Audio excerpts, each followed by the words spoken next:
Do you feel that government is not governing the country well economically? Yes. Ghana is and not working. In many respects. Ghana is not working. Ghana is not working. In many respects. And yesterday, the governor of a Bank of Ghana issued the monetary, issued the notice, the monetary rates and everything. Yeah. And all the figures are frightening. I mean, at this stage, we've borrowed so much. The figures are here. I just picked them from when I googled, got their statement, and I just picked these issues. Total debt stock as at end of August, 65.7 billion Ghana cedis, which translates to 57.3% of GDP. It's unprecedented. You understand it? So our debt stock alone is critical. CD depreciation up to now 31.2%. Unprecedented. If you compare it to last year it was only 7.4%. If your CD has lost so much value that your own Bank of Ghana, the governor, being very charitable, says that they've depreciated, it lost value by 31.2% as compared to 7.4% for last year. Then there's a problem. Inflation, what happened to the second decade? It's now 16.5%. That is even food inflation, non-food. Fuel, electricity, water, transport, all those things shot through the roof. And you translate it to budget deficit, 6.7 billion as at now.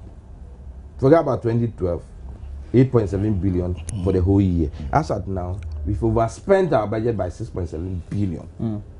Now, which is equivalent to 5.9% of GDP. Translate into the variables. How is the employment situation? The average person, does he find a job? Now, those who are even in a job and who want to leave, the little that they've contributed, you are not even able to account for it. Every sector, you take education, you take health, you take employment, utilities, every sector, we have problems.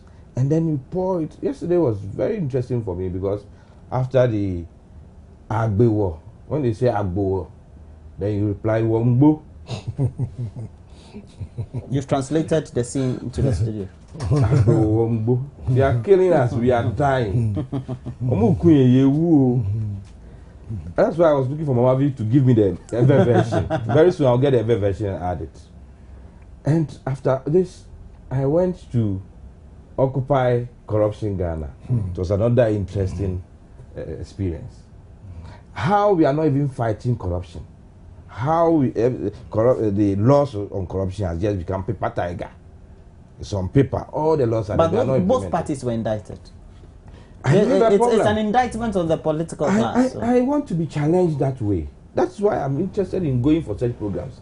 I want to see what the average person finds wrong with the way we run our system. You went for a demonstration in the morning through Parliament. Went to Parliament, after went to Parliament, Occupational Ghana. Or went to Occupy Ghana. Occupy Ghana. And it was on corruption, so it was Occupy Corruption Ghana. So the whole day was for you anti-corruption.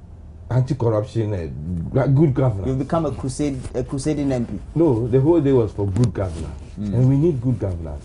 Because some of us, we've left our careers, very lucrative careers, and we've jumped into politics. And well, politics is equally lucrative. No, we don't want it to look like people go into politics just because they want to make money. And Dr. Mesontabil put it rightly. Leadership is not by force. Leadership is not by force. You choose to be a leader because it's a very taxing responsibility. And once you choose to be a leader, then show that you are a leader. I mean, if the average person is complaining that things are not going well, but they think that others too are making so much, it cuts across. That's a perception. It's not a perception. Journalists were hit. Your own colleague Manasseh said that one of the most corrupt people, or corrupt group that you find, group of journalists. Businessmen were hit. Businessmen who try to bribe politicians who are in every party because they always want their contracts. Politicians were hit. You have all the laws, you are not implementing them. And it's a lesson for all of us. I mean, if you want to run Ghana, these are the things that you should be listening so that you run Ghana well. So it's not like them and us. they are running, we are in opposition. I don't see myself that way at all, because, I mean, if I stay in this situation for the next 10 years, assuming they stay on for the next 10 years, and they are running the system well, I can go to sleep. I'll educate my children, and then they also become responsible. Are they? They are messing everybody up. When November, the last quarter has ended, got December virtually, we just do mop up, and by January, February, we get the latest figures. We're falling short of our revenues we're supposed to be collecting. Yes. So we're not likely to even reach our target or even exceed. And these shortfalls in receipts are also partly due to lower imports volumes, declining commodity prices, etc. in gold, etc. And the exports too have not been good. Yeah. Okay, we've known all these throughout the year. So somebody will say these figures that the Bank of Ghana is not new. Yeah. So we know the challenges. The figures are new to the challenges we're facing. That's right. The point is, as a government, how do you make sure that for all these that you're hearing, and for which we've had picketings and huge demonstrations being convened, you tend to turn the tide for the next fiscal year? You know, the government has admitted, beginning of this year, that this economy has challenges. And we all know that was why we conveyed Asenchi and drew up policies that when we pursue, all these things that you've stated will probably be ameliorated. You know, over the years, we ourselves in this country have run the economy, what we call the Gojisberg economy. Meaning what we've contributed to it? All of us. By what means? Successive government, right? Instead of putting in place relevant measures that will not bring us to where we are. Look at our power sector.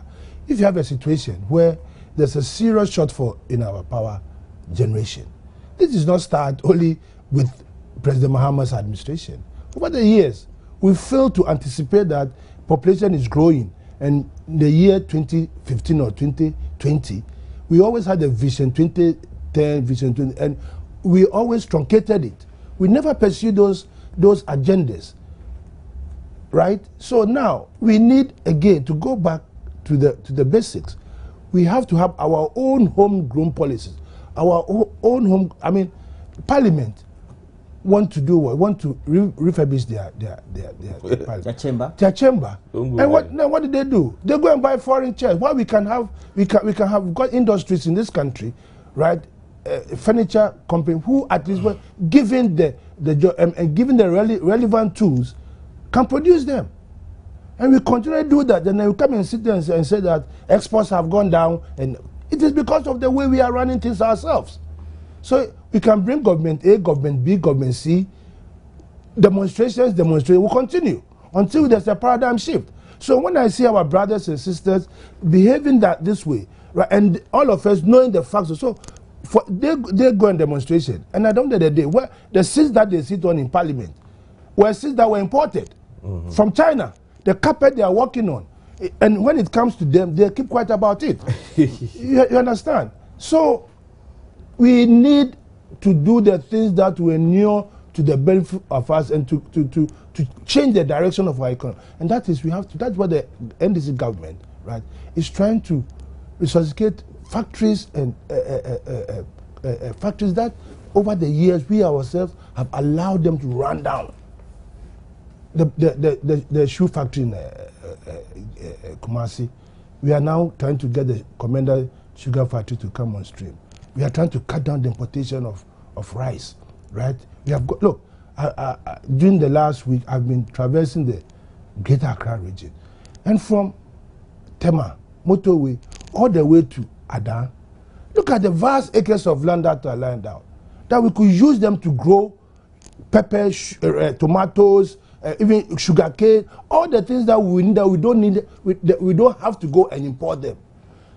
We've sat down and rather using those lands for estate development. Go and see what is happening there. But your party, I remember your manifesto prior to 2008 specifically said That you're going to have what the Accra Plains project, you call it, never materialized, did it? Well, or is it because we didn't get the Chinese loan? It was part of the Chinese loan that week. Yeah, because we are not. It's also been in the manifesto of the NPP I remember. We cannot generate as the type of economy we are running. We cannot generate enough revenue to do the things that we have to do. Internal investment. Yes, we have to go and ask for help from other countries. But the bottom line is that until we ourselves start growing the things that we need to consume in this country, it must be a total transformation. GDP and all the figures that you have mentioned, those are paper figures. Paper figures. And why did the governor come to? No, they are paper because you have to churn out those figures for me and you to have a debate here. But I'm saying that those figures will continually be churned out, will be continually go up if we don't do the things that we need to do. And so you believe that the government is taking the right steps? Yes, I believe so. We are on the right path. Let me expose the NDC about this Chinese furniture business. One, in the first place, the majority in parliament is NDC. Oh. Two, you have a parliamentary service. You have a parliamentary service board, and your minority leader sits on it. Will you let me? No, don't say no. When you go to NDC, no. It's not government. It's no. I don't want you to go there. Please, no, please. Please, when I finish, you can come in. Apart from the majority being NDC, we have ministers in parliament. We have, at the time they were doing this procurement, the Minister for Parliamentary Affairs was the majority leader. Did cabinet consider this? The last straw, this whole procurement, they called in bits, truncated it, and went for sole sourcing. Now the sole sourcing, they apply to Public Procurement Authority. What is the government policy there? That you apply that you want to import Chinese furniture at $7 million, and then Public Procurement Authority gives you the go ahead. Do you know the board chairman? Let him talk. Do you know the board chairman of Public Procurement Authority? Commodore Sivo Bimpe, who is from the office of the president. Oh, Roland. Now, what's the government's policy on this? If the government had a policy on made in Ghana goods, government has a policy because the president has. So what happened that in parliament? What happened that the presidential advisor from the office of the president, who is the board chairman of Public Procurement Authority, could not advise that because. So your point is what? My point is that this whole business of thinking so you are thinking that at one point or the other within the process of choosing whichever contractor, the government had every opportunity to stop this. Okay. This hypocrisy about. But do you agree that the Parliamentary Service Board was spearheading all this? They were spearheading. Some of us didn't have any idea at all. Do you agree? Number two. Do you also agree? Number two. Do you also agree that the Parliamentary Service Board does things independent in many respects of whatever the executive may do? They cannot be independent. One, the money was provided by the executive. Indeed, if you read the report, what is even interesting is that when they started the process, the dollar to the cedi was $1 to 2 cedis. When they were ready to import, it had moved from $1 to 3.85, escalating the cost. They cannot be independent because it's the Ministry of Finance which provided the money. They cannot be independent because Public Procurement Authority which gave them the go ahead to import from China. Granted. They cannot be independent because cabinet should have known about this. Okay, sir. They cannot be independent. Sir, you're a member of Parliament, yes. So I would want to put a question or two to you before I go to. So granted the Minister of Finance or the Ministry of Finance are supposed to be providing the money. Yes. Is the Ministry of Finance supposed to question the content of course, they'll question what they are paying for, but are they supposed to question the decision of the Parliamentary Service Board in providing or refurbishing their own chamber? That's why I've dragged in. Because I know that as far as the principle of separation of powers is, we're supposed to have the legislature in many respects. Unfortunately, in Ghana, we don't have separation of powers. No, we don't. Because majority of ministers come from Parliament. Yes, majority of ministers come from Parliament. True, we don't have.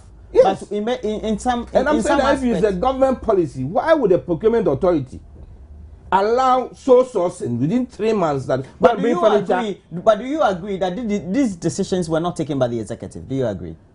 So as government in principle?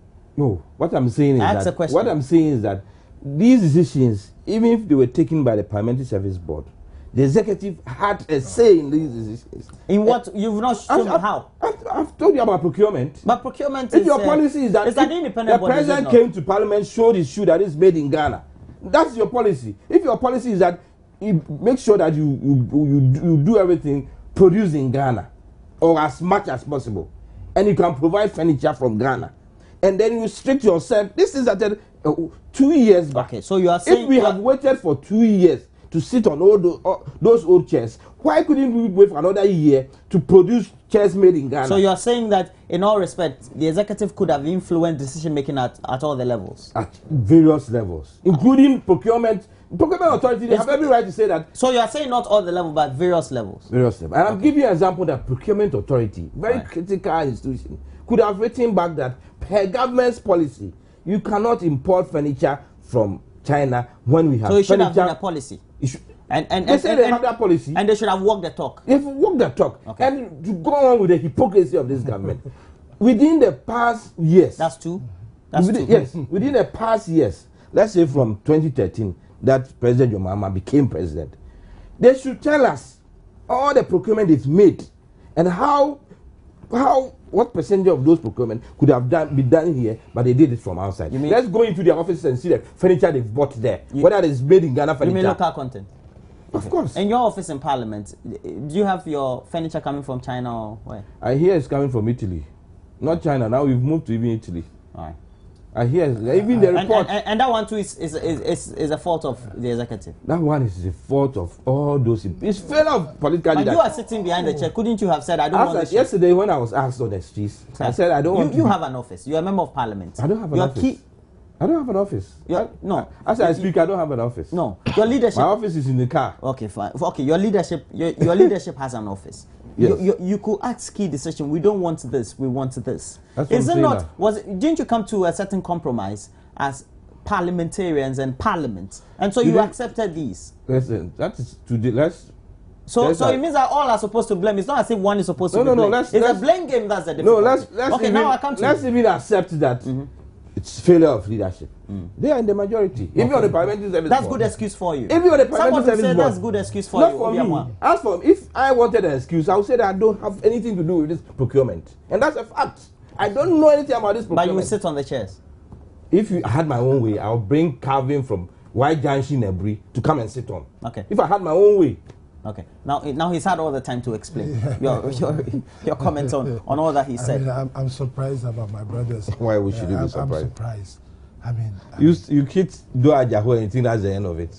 He's a speaker. He's the leader of the house. He's the chairman of the parliamentary service board. So you hit him. Why you've had your time. You've had your time. So be surprised at Doa Jaho, not me. You see, it's a collective responsibility of Parliament to walk the talk. Because Parliament is the first point of call when you come to this country. Democracy, our Parliament. We look at the presidency, our Parliament. And it is a symbol. A symbol of our democracy. So if I hear an MP telling me that procurement should stop what they have brought, and you know in this country that the legislature is supposed to be an independent, please, are you telling me the legislature is not an independent organization, body?